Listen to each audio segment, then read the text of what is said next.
Bonjour à toutes et à tous, bienvenue dans une nouvelle vidéo d'analyse complexe qui va être à la fois un peu plus courte que d'habitude a priori, mais aussi un peu plus technique. Aujourd'hui on va faire essentiellement de la théorie, on va s'intéresser de manière générale aux suites de fonctions holomorphes. Alors, c'est un truc assez naturel à considérer, les suites de fonctions. En analyse de manière générale, quand vous avez des fonctions, vous pouvez avoir envie de prendre des limites de fonctions. Par exemple, ça peut être des limites uniformes, ou ça peut être de sommer des fonctions et d'espérer avoir à l'arrivée, par exemple, une fonction qui soit continue, si les fonctions de départ sont continues, ou éventuellement dérivables, si les fonctions de départ sont dérivables. Et c'est typiquement dans cet esprit-là qu'on va montrer des théorèmes de limites de fonctions holomorphes. Alors, le cadre de ce genre de théorème, ça va toujours être un ouvert oméga inclus dans C et Fn, une suite de fonctions qui sont holomorphes sur cet ouvert oméga. Et on va voir qu'en fait, ces théorèmes sont très puissants dans le cas de l'analyse complexe, beaucoup plus que dans le cas réel. Dans le cas réel, pour qu'une suite de fonctions dérivables converge vers une fonction dérivable, vous allez avoir envie qu'au moins la suite des fonctions dérivées converge vers quelque chose. De manière générale, si vous avez une somme de fonctions dérivables sur un intervalle réel, pour que la somme de la série soit aussi dérivable et qu'on puisse dériver terme à terme, vous allez avoir besoin que la série des dérivés converge aussi. Ça, c'est le genre de théorème qu'on démontre par exemple en prépa. En revanche, en analyse complexe, ce genre de choses n'est plus du tout nécessaire. Les fonctions holomorphes sont tellement rigides qu'en fait, pour qu'une suite de fonctions holomorphes converge vers une fonction qui soit elle aussi holomorphe, donc c'est-à-dire quand même de classe C infinie, je vous le rappelle, et il suffit juste qu'elle converge uniformément. En fait, si la fonction converge uniformément, c'est bon, toutes les dérivées vont converger aussi vers les dérivées de la fonction limite. Alors, dans le cas réel, un truc comme ça, c'est complètement faux. Si vous avez convergence uniforme d'une suite de fonctions, vous savez juste que la limite est continue. C'est déjà pas mal, mais c'est beaucoup plus faible qu'avoir par exemple le fait que la limite est dérivable, ce qui serait un théorème, encore une fois, complètement faux dans le cas où on se place uniquement sur un intervalle réel. En analyse complexe, en revanche, ça marche. Et ça marche parce que les fonctions complexes, les fonctions holomorphes de manière générale, sont beaucoup plus rigides. Donc voilà le théorème qu'on va démontrer aujourd'hui, et on donnera quelques petits corollaires de ces trucs-là, notamment pour les séries de fonctions et les produits de fonctions. Donc on suppose que Fn est une suite de fonctions holomorphes, telles que Fn converge localement uniformément vers une fonction f. Alors qu'est-ce que ça veut dire converger localement uniformément? C'est juste un truc un peu plus faible que converger uniformément sur tout l'ouvert. Ça veut juste dire que si je fixe un point de mon ouvert, que je vais appeler Z, j'ai une petite boule autour, qui potentiellement est toute petite, mais qui est une vraie boule, c'est-à-dire que le rayon est strictement positif, tel que ma suite de fonctions converge uniformément sur cette boule-là. Okay. Donc c'est ça la convergence locale uniforme. Et donc on suppose que localement uniformément, ça converge vers une fonction f. Donc c'est-à-dire pour tout z dans oméga, on a une petite boule autour de z, telle que on est convergence uniforme vers f sur cette petite boule. Et la conclusion du théorème, qui est une conclusion assez frappante à mon avis, c'est que juste sous cette hypothèse de convergence locale uniforme, on a automatiquement que f est holomorphe, donc la fonction limite est holomorphe. Et en fait, même mieux que ça, les dérivés de f, on les obtient en prenant juste les dérivés des fn, des éléments de notre suite de fonctions. Donc ce genre de choses, encore une fois, c'est complètement faux dans le cas réel, mais ça marche bien en analyse complexe. Pourquoi ça marche bien en analyse complexe? Parce qu'en analyse complexe, la dérivée, c'est pas seulement le taux d'accroissement. En fait, la dérivée, on peut l'obtenir par des intégrales grâce à la formule de Cauchy. Et ça va être ça, essentiellement, l'idée de la preuve. Donc on va passer à cette preuve-là, maintenant. Donc on va se placer sous les hypothèses du théorème. Donc on fixe oméga 1 ouvert de C, Fn, une suite de fonctions holomorphes de oméga dans C, qui convergent localement uniformément. Uniformément vers une fonction f qui va de oméga dans C. Et nous, ce qu'on va montrer, c'est que déjà cette fonction f est holomorphe. Ensuite, on verra comment on fait pour obtenir que les dérivés de f, on les obtient comme limite des dérivés de fn. Donc déjà, montrons que f est holomorphe. Première remarque quand même,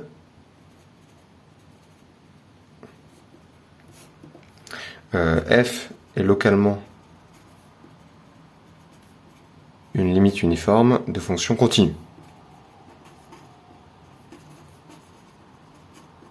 Donc déjà, on peut dire qu'elle est continue.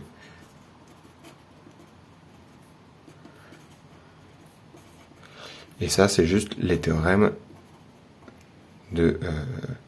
juste le théorème qui dit que la convergence uniforme implique la continuité. La continuité, de toute façon, c'est une propriété locale. Donc la convergence uniforme locale, ça suffit pour être continue localement, c'est-à-dire être continue de manière générale. Parce que la continuité, ça se lie juste au voisinage de chacun des points. Donc ça, c'est du classique, il se passe rien de nouveau. Le fait d'être localement une limite uniforme de fonction continue, ça implique de toute façon d'être une fonction continue. Alors maintenant, la question c'est est-ce qu'on va pouvoir dériver f? Et ça, a priori, c'est pas gagné. Alors on va commencer par montrer que f est holomorphe sans la dériver. Et on va montrer qu'elle est holomorphe en fait en montrant directement qu'elle est développable en série entière. Et comment on va faire ça? On va faire ça en utilisant la formule de Cauchy. Alors, on va commencer par écrire la formule de Cauchy pour les fonctions fn. Donc, formule de Cauchy pour les fonctions fn. La manière dont je vais introduire la formule de Cauchy ici va être un peu différente de celle que j'ai utilisée dans les toutes premières vidéos, parce que maintenant j'aimerais bien vous montrer qu'en fait la formule de Cauchy c'est en quelque sorte juste un avatar du théorème des résidus, ou en tout cas que les deux sont très liés et qu'on peut voir l'un comme une conséquence de l'autre, un peu dans les deux sens. Donc ce que je vais faire c'est que je vais fixer z dans oméga et gamma, oméga dans C, un lacet qui fait le tour de z. Ok, donc ce que ça veut dire, c'est que j'ai mon point z qui est quelque part dans le vers oméga, et je prends un lacet comme ça, qui fait une fois le tour de z. Ok, donc vraiment une fois. Donc en fait, dans la pratique, je peux juste prendre un lacet circulaire, hein, ça fera très bien l'affaire. Donc on prend un lacet qui fait une fois le tour de z. Ok, et ben dans ce cas-là, ce que je dis, c'est que si on regarde la fonction, cette fonction-là, c'est une fonction méromorphe. Donc évidemment, z est fixé, hein, de seul pôle. Bah, son seul pôle, ça va être z. Et le résidu, bah, c'est le coefficient devant 1 sur oméga moins z, et bah ça va être juste f de z. Ok, donc par le théorème des résidus,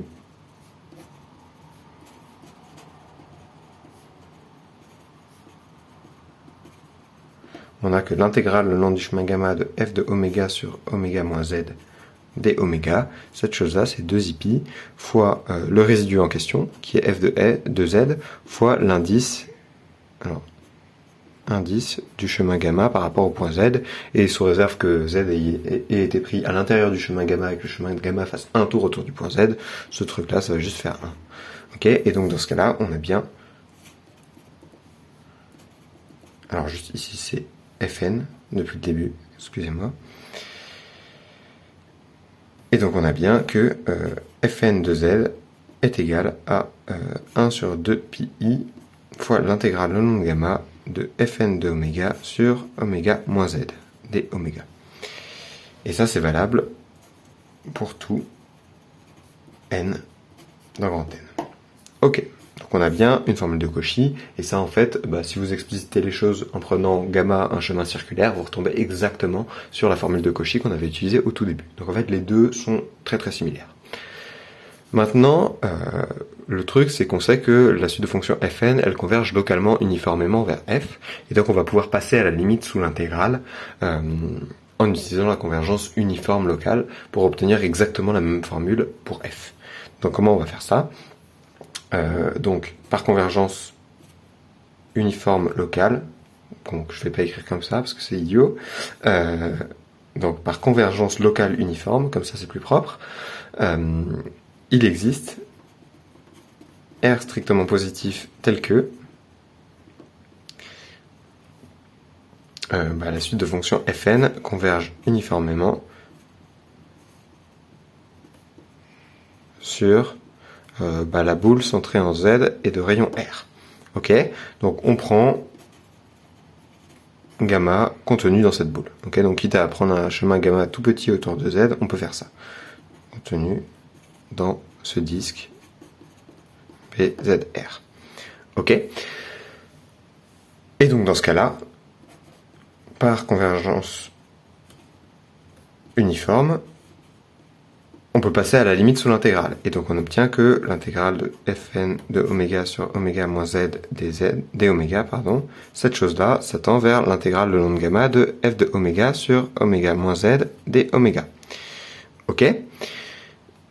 De l'autre côté, fn de z, ça tend juste vers f de z. Et donc, si j'appelle cette chose-là étoile, on obtient, en faisant n tend vers plus l'infini dans la formule étoile, on obtient finalement que f de z est égal à 1 sur 2pi fois l'intégrale le long de gamma de f de oméga sur oméga moins z d oméga. Et ça c'est très bon signe, puisque maintenant, f, elle est holomorphe. Deux manières de voir qu'elle est holomorphe. Première chose, de voir ce 1 sur oméga moins z comme une série géométrique, la développer en série entière, et après sortir les z puissance n des intégrales. On obtiendra de cette manière un développement en série de f de z. Autre manière de faire, dire juste qu'on peut dériver sous le signe intégral. Et c'est ça que je vais faire.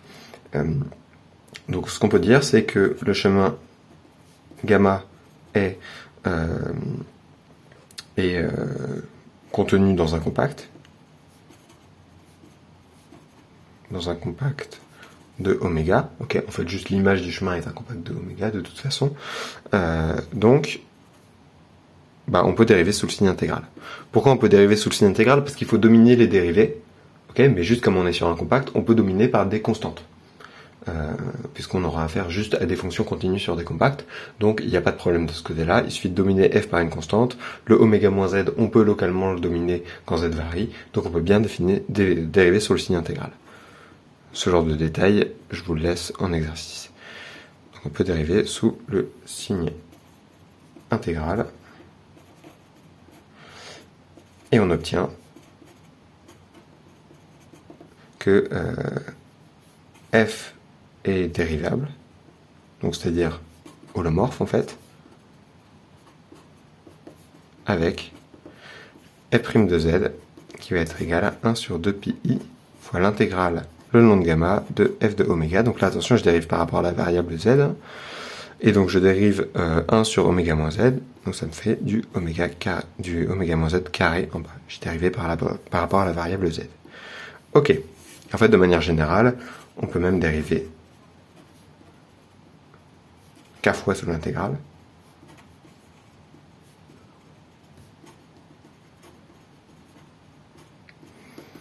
Et on obtient...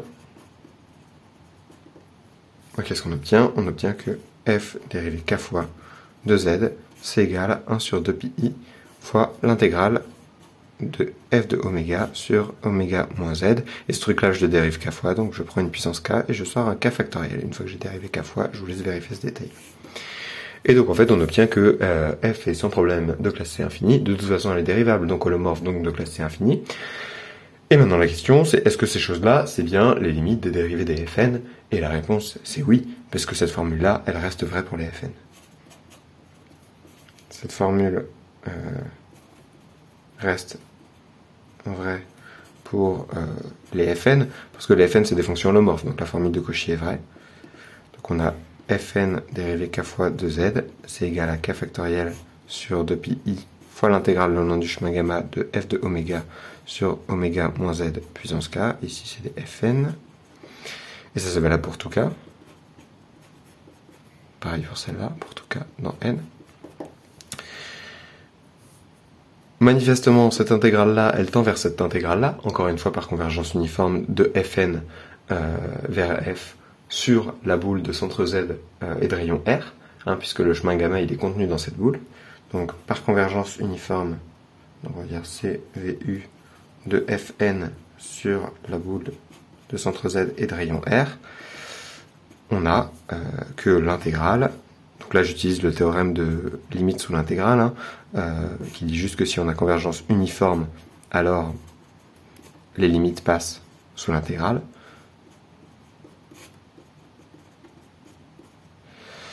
Et donc, si je réunis cette limite-là avec les deux formules là et là, j'obtiens bien la deuxième chose que je voulais, à savoir que fn dérivé k fois 2z, ça tend bien, quand n tend vers plus infini, vers f de z, et cette chose-là, c'est valable pour tout z dans oméga, et pour tout k supérieur ou égal à 0. Et donc finalement, on a bien démontré le théorème. Si on a une limite localement uniforme de fonction holomorphe, cette fonction limite sera holomorphe et on obtient les dérivés en regardant les limites des dérivés. Alors maintenant, évidemment, on peut énoncer pas mal de corollaires de ce genre de truc. Donc corollaire, si somme des fn est une série de fonctions holomorphes qui convergent localement uniformément.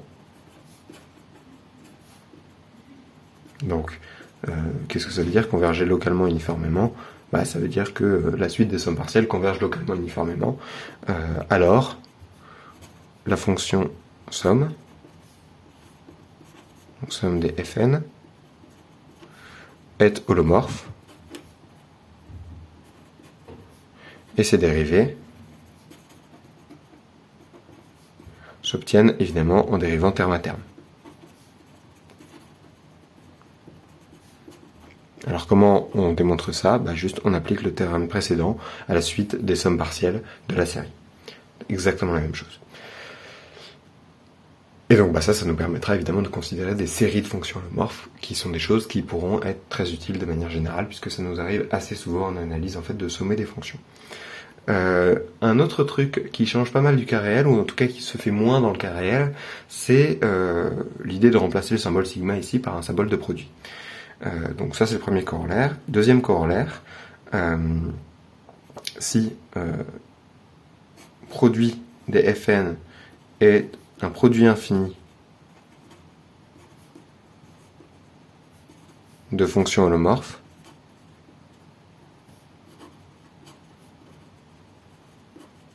donc qui convergent localement uniformément, encore une fois,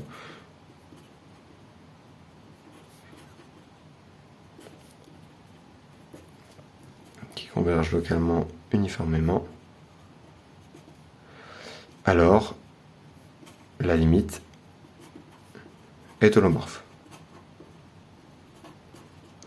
Alors ça c'est intéressant, mais le problème c'est que là évidemment on va pas avoir que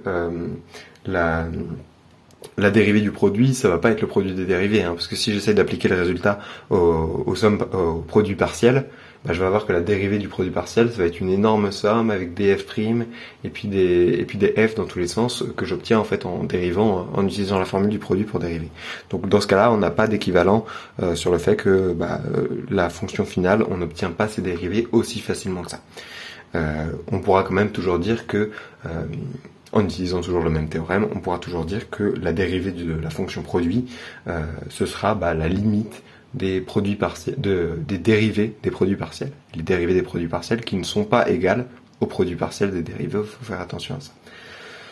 Voilà, donc c'est tout ce que je voulais montrer comme théorème de limite de fonctions holomorphes. C'est des choses qui nous sont très utiles par la suite, c'est pour ça que je tenais à démontrer ce genre de truc. J'ai conscience que cette vidéo est un peu moins fun que, on va dire, la plupart de l'analyse complexe qu'on fait, mais c'est quelque chose qui va être absolument essentiel quand on va commencer à traiter de fonctions spéciales, comme par exemple la fonction gamma et la fonction de zeta. On va vraiment avoir besoin de ce genre de théorème, puisqu'on va utiliser assez massivement des séries de fonctions holomorphes, notamment par exemple pour définir la fonction de zeta. Ce sera des choses dont on aura énormément besoin. Donc voilà, on a besoin de ces petits outils-là. Maintenant qu'ils sont en place, c'est très bien, et on va enfin pouvoir s'intéresser donc d'une part à la fonction gamma, d'autre part la fonction de zeta, puis on parlera aussi dans la suite des produits infinis, notamment pour le sinus, donc le fameux produit de L'Heure, si vous connaissez. Et ensuite, je pense, mais je ne sais pas si c'est encore sûr, mais je pense qu'on s'attaquera à une preuve du théorème des nombres premiers, qui passe par l'analyse complexe. Voilà, c'est tout ce que je voulais vous montrer pour aujourd'hui. J'espère que ça vous a plu, et à bientôt.